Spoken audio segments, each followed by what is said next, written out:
जिला है, वहां जिला में ये सतनामी समाज का शासन चलता था। 1672 ईस्वी में जब मुगल साम्राज्य शासक आक्रमण किया औरंगजेब, उस समय इन लोगों के साथ बहुत भीषण युद्ध हुआ, क्योंकि सतनामी समाज बहुत ही मेहनती और कठोर परिश्रम करने वाले थे। लड़ते लड़ते इनके पास कुछ आधुनिक औजारों का कमी पड़ा, जिससे औरंगजेब इनको पराजित किया। पराजित होने पर यह समाज जितने भी थे, इनको कुछ को फांसी चढ़ाया गया, कुछ को मार दिया गया, कुछ को बंदी बना दिया गया। कुछ बचे खुचे जब वहां से निकले सन 1672 ईस्वी में उत्तर प्रदेश उड़ीसा के काला हांडी जिला में आकर छिपे, मतलब अपना वहां कुछ दिन तक रहे। लेकिन औरंगजेब आदेशित किया था सभी राज्यों को, अगर ये सतनामी समाज को कोई शरण देगा, कोई देखेगा और इनको नहीं बताएगा, छिपाएगा, तो उनको सजा दिया जाएगा। इस स्थिति में वहां के भी उत्तर प्रदेश के शासक कुछ लोगों को उनके हवाले कर दिया, जिन्हें फांसी दिया गया, बंदी बनाया गया। कुछ बचे चोरी छुपे वहां रहने लगे, लेकिन कुछ 2-4 परिवार वहां से भी जब निकले और महान नदी के किनारे किनारे किनारे धीरे धीरे चंद्रपुर पहुंचे। चंद्रपुर जैसे पहुंचे, क्योंकि हमारे छत्तीसगढ़ में उस समय सोना खान, आप लोग सभी लोग जानते हो, जहां शहीद वीर नारायण का राज था, जन्म हुआ था, वहां जब पहुंचे वहां गौड़ समाज का राज था। उस समय मुगल साम्राज्य का वहां दाल नहीं गलता था, क्योंकि छत्तीसगढ़ में शहीद वीर नारायण जैसे लोगों का वंश चलता था। जब यहाँ पहुंचे तो वह सतनामी समाज अपने आप को थोड़ा सुरक्षित समझे और वहीं कुछ दिन रहने लगे सोना खान में। तत्पश्चात जंगल में ये, क्योंकि बहुत ही परिश्रम, अपने आप को परिश्रम करके और जीवन यापन करते थे, जंगलों में जंगल का मूल फल खाकर रहा करते थे। तत्पश्चात वहां से फिर पुनः ये गिरौदपुरी पहुंचे। वहां गिरौदपुरी में रहने लगे। इनका कुछ वंशज बढ़ा, 2-3 पीढ़ी बीता। इसके बाद महंगू दास एवं अमरावती का पुत्र के रूप में जन्मे गुरु घासीदास।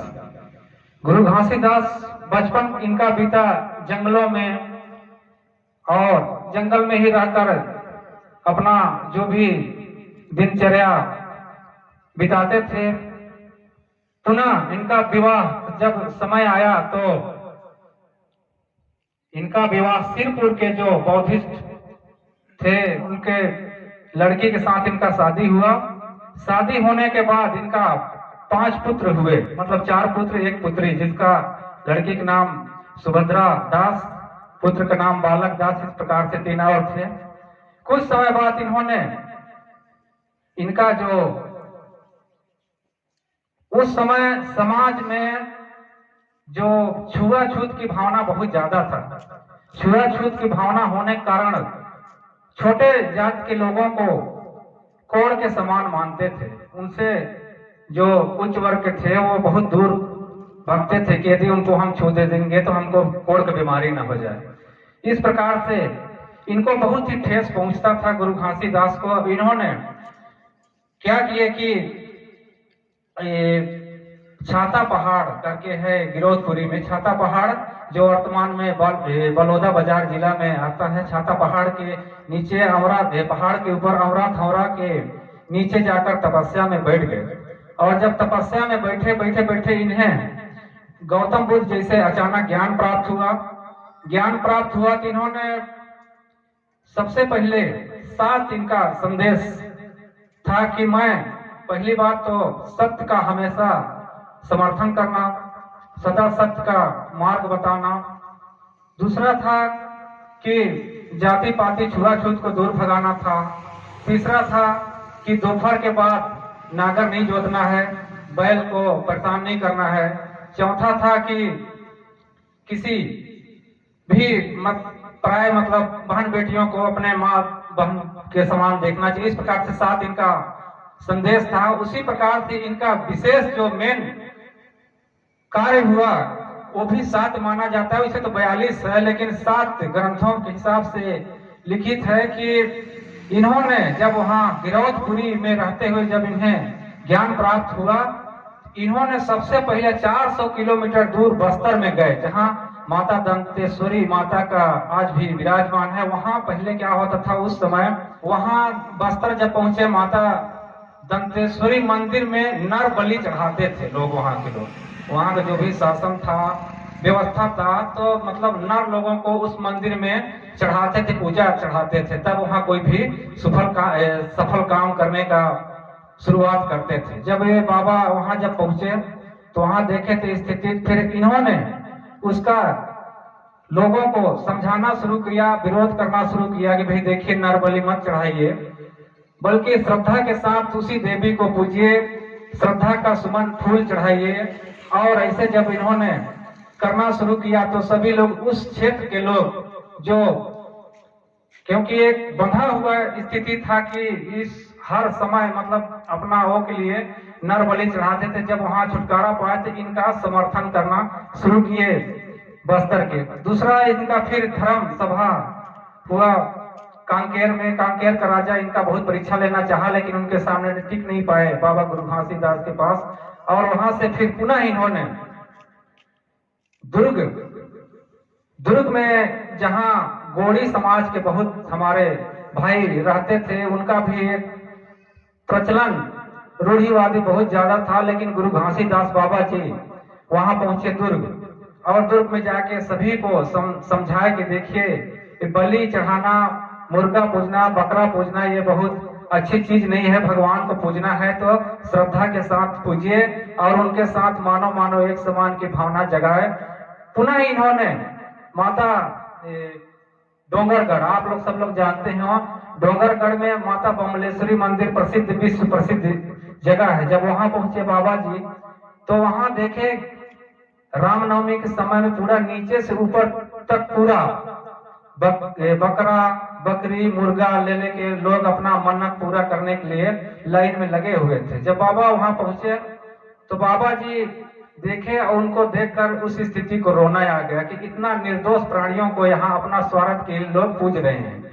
इसलिए वहां जाकर और उनका भी विरोध किए बाबा कि भाई आप लोग, ये गलत बात है, किसी अपने स्वार्थ के लिए निर्दोष प्राणियों को आप क्यों बलि चढ़ा रहे हैं। वहां भी इसका विरोध करते हुए लोगों को समझाए कि आप लोग ऐसा मत करिए, भगवान का देवी का जो आप लोग सेवा कर रहे हैं तो श्रद्धा से करिए, किसी को खून चढ़ाकर मत करिए। तब से वहां बलि प्रथा बंद हुआ है। इसी प्रकार से एक घटना और आता है गंडई में भी बाबा पहुंचे, जहां कोढ़ का बीमारी फैला हुआ था, जहां आप लोग जानते हैं ध्रुवा राम मरकाम का भी घर है। वहां गए बाबा गुरु घासीदास और कोढ़ से, जिनको कोढ़ हो गया था, उस नगर से, उस ग्राम से सबको भगा देते थे कोढ़ी आदमियों को, कि अगर एक कोढ़ी आदमी यहाँ रहेंगे तो दूसरे में भी डक जाएगा। ये स्थिति को सुनकर गुरु घासीदास बाबा जाकर वहां ये धर्म का तो पालन करते ही थे, लेकिन समाज सेवा भी इन्होंने चढ़ बढ़ करते थे। और जितना कोढ़ी लोग थे उनका सेवा किए और दवा गोली किए। कुछ माता वहां गंडई माता है, उनसे भी निवेदन किए गुरु घासीदास की माता, ये मनखे लोगों की जो स्थिति है आज विकराल स्थिति है कोढ़ के बीमारी से आप इस प्रकोप से रक्षा करिए। इस प्रकार से हमारे 7वां दौरा इनका बिलासपुर पौड़ी में भी हुआ था, जहां सतनामी समाज के लोग बहुत ही अपना स्थिति खो बैठे थे।